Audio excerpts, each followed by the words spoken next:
नक्सलवाद और आतंकवाद ये दोनों ही हमारे देश के लिए बहुत नुकसानदायक है।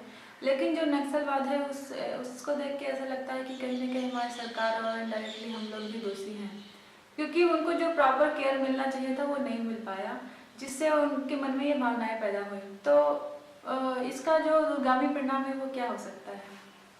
ये दोनों हमेशा से आंतरिक बीमारियां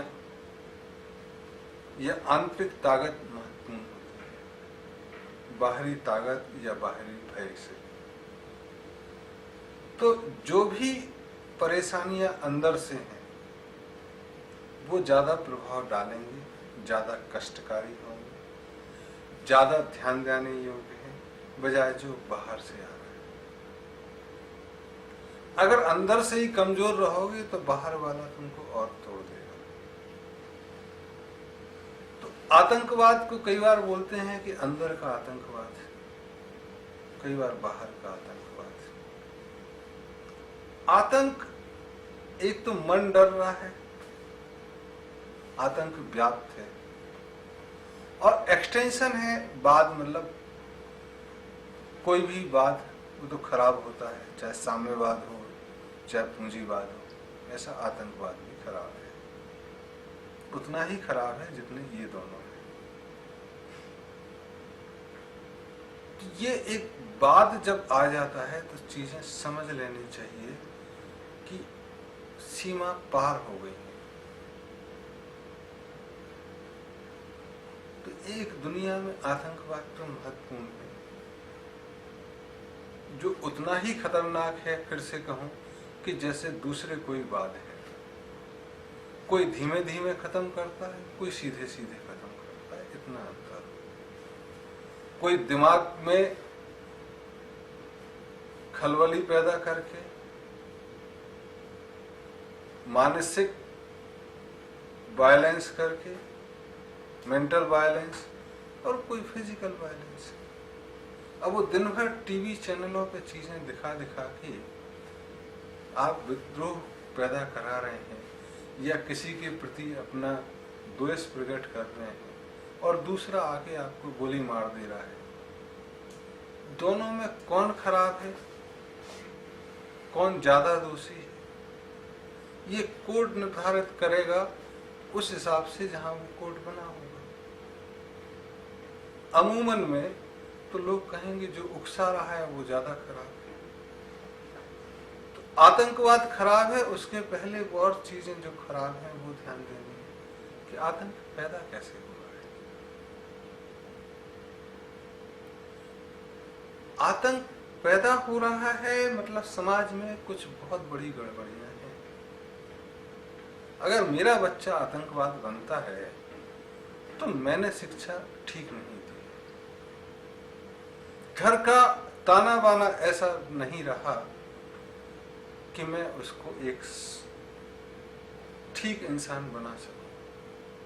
आज पूरी 50 साल की उम्र में हमको जीवन में सिर्फ एक व्यक्ति ऐसा मिला जिससे हमने कहा कि सब चाहते हैं कि मेरा बच्चा अच्छा हो, तो आप भी ऐसा ही चाहते हो तो थोड़ा ईमानदार होगा। छवि उसकी बदमाश की थी, लेकिन उसने कहा देखो मैं मेरी बेटी को पैसा भेज सकता हूँ, जो बनना है वो बनेगी, मैं कैसे इंश्योर कर सकता हूँ कि वो अच्छी बने। हमने खराब से खराब लोगों को देखा, वो चाहते हैं कि उनकी औलाद ठीक हो। नास्तिक से नास्तिक देखा, उनकी माएँ जब होती हैं बच्चा तो ऊपर देखती हैं, अल्लाह ताला को देखेंगी, जो भी उनके पास वाटर बॉडी सन जो भी है उसको कहेंगी नजर ना लग जाए। तब ऐसे में कोई आतंकवादी बनता है, गलत बनता है, तो उस माँ बाप पे बहुत जोर पड़ता है। दूसरे के बच्चे बिगड़े उससे कोई किसी को अंतर नहीं। तो एक अगर समाज के लोग आतंकवादी बन रहे तो उन माँ बाप की सोचो जिन्होंने पैदा किया और कितनी आशा से उनको पाला होगा कि बच्चे आतंकवादी बन गए। वो अपनी शिक्षा पूरी नहीं दे पाए, या माँ बाप को ही किसी ने मार डाला इसलिए वो बदला लेने के लिए बने। तो एक सामाजिक व्यवस्था में कहीं गड़बड़ी है। जंगल के नियमों से अगर हम तुलना करें तो वहां पे शिकार अगर होता है तो पेट भरने के लिए होता है, इसलिए शेर को कभी आतंकी नहीं बोला जाता। शेर का एक स्वाभाविक गुण है कि शिकार करके खाएगा। हाँ, अगर शेर मारते ही चला जाए और खाए नहीं, छोड़ जाए, तब कहते हैं शेर पागल हो गया, ये शेर हिंसक हो गया। जब तक शेर एक जानवर मार के खाने के लायक करता है तब तक उसको हिंसक नहीं बोलते कि ये वायलेंट हो गया है। उसको नॉन वायलेंट बोले ना बोले, लेकिन वायलेंट नहीं बोला जाता है, जबकि वो उसका काम ही है। तो ऐसे जो भी काम में जुड़े हुए हैं, जब बाद में कन्वर्ट होते हैं, पागलपन की तरफ बढ़ते हैं, तब जाके चीजें आतंकवादी कहलाते हैं या और कोई बात, तो ये खतरनाक है। तो यहाँ पे चीजें देनी है कि कहाँ से चीजें शुरू होती हैं। जब आप शुरू करेंगे उनको ठीक करना, तो ऐसा नहीं है कि आतंकवाद पहले दिन से ही खत्म हो जाएगा। क्योंकि आज अगर मेरा बेटा 30 साल का होके आतंकवादी बन रहा है, तो जब तक वो जिएगा तब तक उसकी सोच में परिवर्तन हो, इसकी संभावनाओं से इनकार किया भी जा सकता है, नहीं भी किया जा सकता है। तो जब अगली पीढ़ी आएगी वो जाके ठीक होगी और उसमें एक पूरी पीढ़ी के बदलने की जरूरत महसूस होगी। तो आज अगर प्रयास करेंगे आतंकवाद के लिए तो 60-70 वर्ष लगेंगे, तब जबकि एक ही साथ सारी दुनिया में प्रयास हो। आप तो प्रयास कर रहे हैं कि लोग नागरिक अच्छे हों, शांति का पाठ पढ़ा रहे हैं, और बगल वाला बोले कि चल देख ये शांति का पाठ पढ़ने लगा ना, अब इसका घर लूट लाते हैं।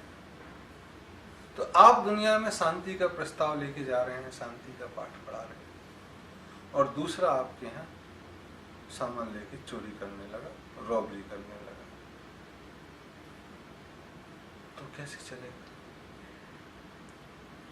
तो उनको भी ये जरूरी है कि समझाया जाए कि भैया डकैती करोगे तो हाथ पैर तोड़ दिए जाएंगे।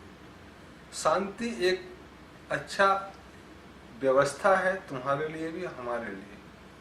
ऐसा नहीं है कि शांति हम कमजोरी से सीख रहे हैं। तो तुम देखोगे कि इस्लाम में शांति का शब्द तलवार पे लिखा गया, और हिंदुओं के सारे देवी देवता किसी न किसी युद्ध में किसी न किसी असुर राक्षस को मारते हुए दिखेंगे। तो शांति एक ताकत से आएगी, व्यवस्था एक ताकत से आएगी। तो एक ताकत इकट्ठी करना और अच्छी शिक्षा देना दोनों जरूरी होंगे आतंकवाद को खत्म करने के लिए। और नक्सली और भी बड़ी समस्या, अपने ही बच्चे और हम ही ख्याल नहीं कर रहे हैं। वो इतने हो गए कि हमारी भी नहीं सुन रहे हैं, और उनको क्या करना है उनको पता नहीं कि एंड कहाँ है। तो जब एंड उनको नहीं पता है और आप भी उनकी समस्या से इतने परेशान हो गए कि अभी सोचने लगे कि इनको मार ही दें। अपने बच्चों को मारने के बारे में जब हम सोचने लगे तो इससे दुर्भाग्यपूर्ण कुछ नहीं हो सकता। और बच्चे भी कहें कि पड़ोसी को मार दें, इससे बड़ी दुर्भाग्यपूर्ण स्थिति देश की नहीं हो सकती, समाज की नहीं हो सकती। तब क्या हो? तो फिर उन पूरे कारणों पे जाना पड़ेगा कि ये चीजें बिगड़ी कैसे, और जहां से गांठ लगी है वहां से क्या अंग्रेजों के बाद जमींदारीपन की प्रथा समाप्त ना करना, छोटे छोटे दादागिरी को समाप्त न करना, आज भी मौजूदा व्यवस्था में जो पद हैं उनकी दादागिरी बरकरार रही। पुलिस प्रशासन ठीक से व्यवहार नहीं किया। न्यायालय ने एक पक्षीय न्याय दिया, अपने ही लोगों को बचा के रखा, चाहे वह पुलिस हो, एडमिनिस्ट्रेशन।